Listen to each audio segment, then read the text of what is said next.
কোলাঘাটের রূপনারায়ণের কূলে গৌরাঙ্গ ঘাটে শুরু হলো পুষ্প প্রদর্শনী। প্রায় ১,৫০০ ফুলের গাছ টবে লাগিয়ে এই প্রদর্শনী চলে। মূলত পুষ্পপ্রেমীদের সহযোগিতায় এই পুষ্প প্রদর্শনী শুরু হয়েছে, যা চলবে প্রায় ১ মাস ব্যাপী। কলকাতার জগন্নাথ ঘাটের পর রাজ্যের বৃহত্তম ফুলের বাজার হিসেবে পরিচিত পূর্ব মেদিনীপুরের কোলাঘাট, সেই খ্যাতিকে অনন্য উচ্চতায় নিয়ে যেতে রূপনারায়ণ নদের তীরে গৌরাঙ্গ ঘাটে শুরু হলো বাৎসরিক পুষ্প প্রদর্শনী ও মেলা। স্থানীয় স্বেচ্ছাসেবী সংস্থা সংকেত ক্লাব এর উদ্যোগে আয়োজিত এই মেলা চলবে আগামী ১০ই জানুয়ারি পর্যন্ত। এবারের এই পুষ্প প্রদর্শনীটি প্রয়াত পুষ্পপ্রেমী নিমাই আদকের স্মৃতির উদ্দেশ্যে উৎসর্গ করা হয়। মেলার আনুষ্ঠানিক উদ্বোধন করেন অশীতিপর পুষ্প বিশেষজ্ঞ গোষ্ঠ বিহারী বেড়া।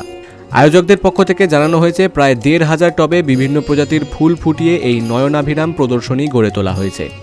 মেলার অন্যতম প্রধান আকর্ষণ হল ৪০টি দেশের জাতীয় ফুলের সম্ভার। পুষ্পপ্রেমী নিমাই গুড়িয়া দক্ষিণ আফ্রিকার বার্ড অফ প্যারাডাইজ, ইটালির হোয়াইট ওরিয়েন্টাল লিলি, আফগানিস্তানের টিউলিপ এবং জাপানের বিরল ক্রিসান্থামাম গ্রিন সহ অসংখ্য বিদেশি ফুল সংগ্রহ করেছেন। দিল্লি, চেন্নাই ও ব্যাঙ্গালোর থেকে আকাশপথে অতি যত্ন সহকারে এই ফুলগুলি কোলাঘাটে আনা হয়।